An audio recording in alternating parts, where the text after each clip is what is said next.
सावित्रीबाई फूले भारत की प्रथम महिला शिक्षिका 3 जनवरी वर्ष 1831 को महाराष्ट्र में उनका जन्म हुआ था।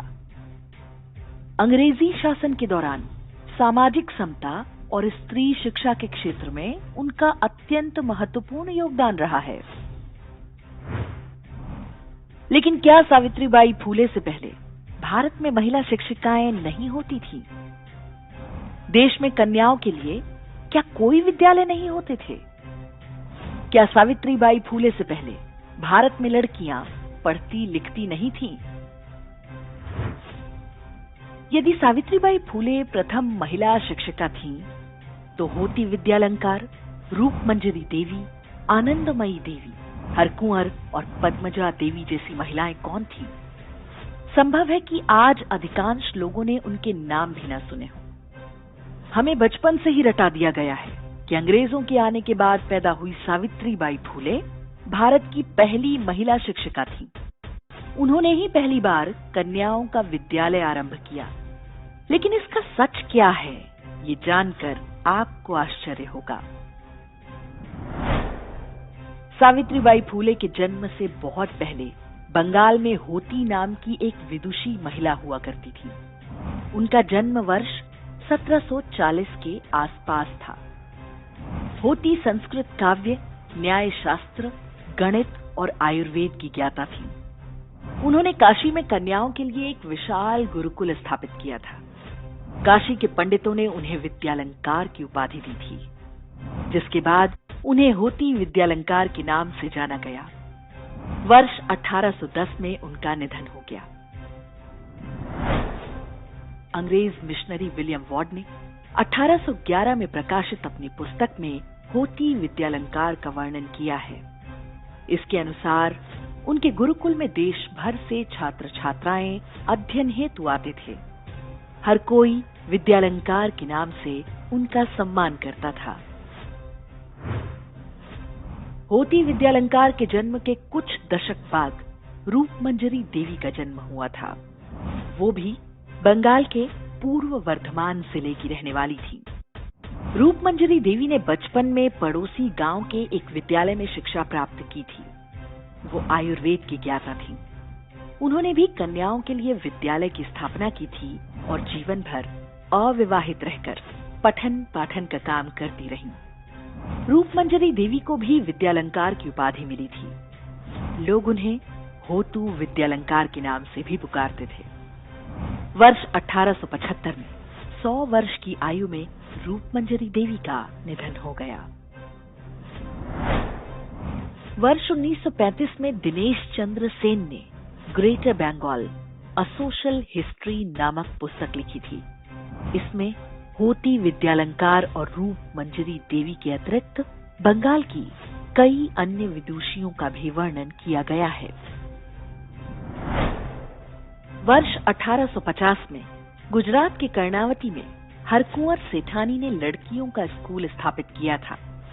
इसका नाम मगनलाल करमचंद कन्या विद्यालय था। ये भी सावित्रीबाई फूले के विद्यालय से 1 वर्ष पहले बना था। भारत में स्त्रियों की शिक्षा को हमेशा बहुत महत्व दिया गया। भारतीय संस्कृति में ही माता को प्रथम गुरु की संज्ञा दी गई है। महर्षि वेदव्यास के अनुसार पितुरप्यधिका माता गर्भधारण पोषणात् अतो हि त्रिषु लोकेषु नास्ति मात्रे समो गुरुः। ऐसा कोई साक्ष्य नहीं मिलता कि भारतीय संस्कृति में कन्याओं की शिक्षा पर कभी कोई प्रतिबंध रहा हो। तो फिर सावित्रीबाई फूले का पहली महिला शिक्षिका होने का झूठ किसने और क्यों फैलाया? इसे समझने के लिए कुछ तथ्यों पर ध्यान देना आवश्यक है। सावित्रीबाई फूले के विद्यालय को ईसाई मिशनरियों और ईस्ट इंडिया कंपनी का समर्थन प्राप्त था। उन्होंने अंग्रेजी शासन और ईसाई मजहब की प्रशंसा में कविताएं भी लिखी हैं। 16 नवंबर 1852 को अंग्रेजों ने उन्हें बेस्ट टीचर का पुरस्कार दिया था। ये लॉर्ड मैकॉले के बाद का समय था। भारतीयों को मानसिक रूप से गुलाम बनाने की उसकी नीति पर काम आरंभ हो चुका था। ये प्रश्न उठना स्वाभाविक है कि सावित्रीबाई फूले के प्रति ब्रिटिश अधिकारियों के सद्भाव का क्या कारण रहा होगा? सावित्रीबाई फूले पर स्कूल जाते समय कीचड़ और गोबर फेंके जाने की बात कही जाती है, लेकिन इनका कोई प्रामाणिक साक्ष्य नहीं मिलता। सावित्रीबाई फूले के जन्म से पहले ही अंग्रेजों ने भारत में अपनी पकड़ मजबूत बना ली थी। बड़ी संख्या में अंग्रेज सिपाही देश भर में बने कैंटोनमेंट इलाकों में रहते थे। अक्सर भारतीय स्त्रियां अंग्रेजों की काम वासना का शिकार बना करती थीं। निर्धन और कमजोर वर्ग की महिलाएं बड़ी संख्या में इस वेश्यावृत्ति में ढकेल दी गईं। ये समझ से परे है कि जो अंग्रेज भारतीय स्त्रियों का बर्बर यौन उत्पीड़न कर रहे थे, वे ही स्त्री शिक्षा को लेकर इतने उदार थे।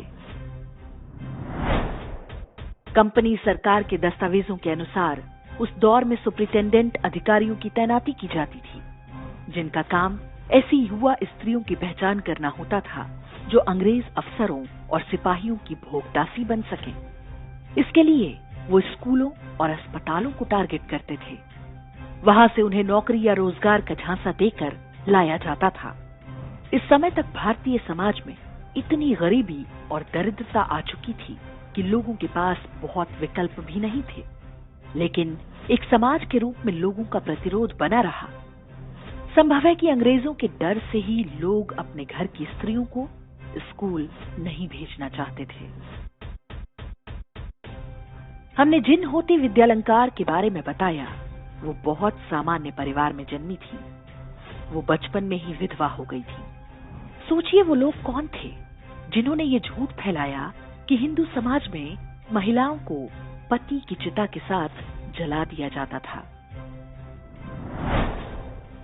सावित्रीबाई फूले के योगदान पर हम कोई प्रश्न नहीं उठाना चाहते, लेकिन उनका नाम लेकर भारतीय समाज और हिंदू धर्म को कलंकित करने का प्रयास लंबे समय से होता रहा है।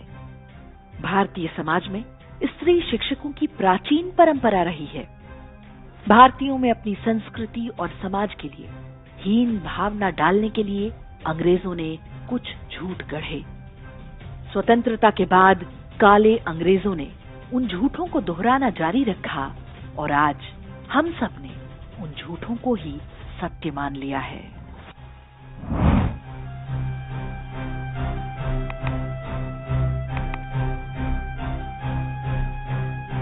इंडेक्स ऑनलाइन के वीडियो समाज को समर्पित हैं। आप इनको डाउनलोड करके जैसे चाहे वैसे प्रयोग कर सकते हैं। चाहे तो आप हमारे टेलीग्राम चैनल से जुड़ सकते हैं। वहां सारे नए पुराने वीडियो आपको मिल जाएंगे।